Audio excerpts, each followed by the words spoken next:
तर ही थेट दृश्य आपण पाहतोय।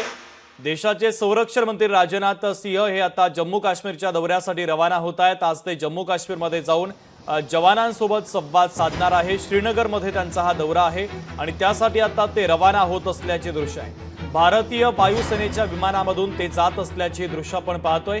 राजनाथ सिंह हे आता जम्मू काश्मीरच्या दौऱ्यावर जात आहेत।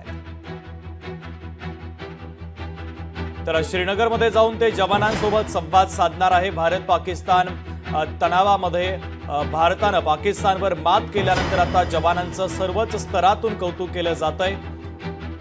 तर त्यानंतर आता देशाचे संरक्षण मंत्री राजनाथ सिंह हे आता श्रीनगरमध्ये जात आहेत आणि त्यासाठी ते रवाना झालेले आहेत। भारतीय वायुदलाच्या विमानाने ते श्रीनगरसाठी रवाना झालेले आहेत। ही दृश्य देखील आपण पाहतोय। तर उद्या गुजरातमधील भुज एअरबेसला देखील ते भेट देणार आहे।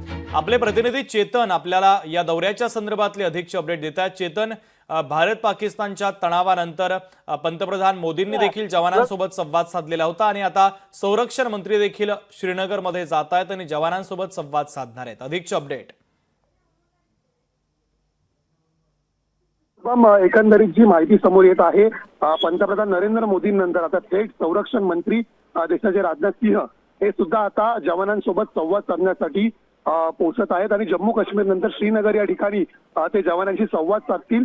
इतकंच नाही तर गुजरातमधील आपल्या बेसवरती एअर बेसवरती जाऊनही ते एकंदरीत त्या संदर्भात आढावा घेणार आहे। त्यामुळे कुठेतरी युद्धविराम जरी दिला असला तरी ही फायरिंग कुठेतरी काही प्रमाणामध्ये अद्यापही सीमेवरती सुरू आहे आणि या पार्श्वभूमीवरती जवानांचं मनोबल वाढवण्यासाठी आणि त्यांनी एकंदरीत केलेल्या कामगिरीचं कौतुक करण्यासाठी, त्यांच्या पाठीवर शाबासकीची थाप देण्यासाठी आता संरक्षण मंत्रीही आपल्याला सीमेवरती पाहायला मिळत आहेत। परिणामी एकूणच देशामध्ये आणि जवानांमध्ये एक उत्साहाचं वातावरण निर्माण होण्याची दाट शक्यता आहे। शुभम। ठीक आहे चेतन, अत्यंत महत्त्वाची अपडेट या राजनाथ सिंहांच्या दौऱ्यासंदर्भातले तू पोहोचवलेले आहे, तुर्तास धन्यवाद। तर ही दृश्य देखील आम्ही तुम्हाला दाखवतोय।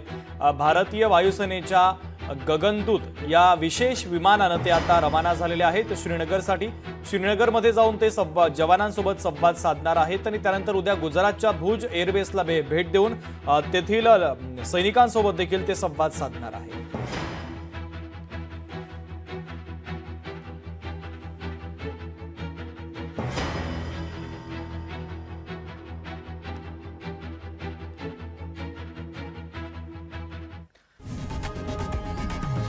लोकशाही मराठी ऐका, पहा, जागरूक रहा।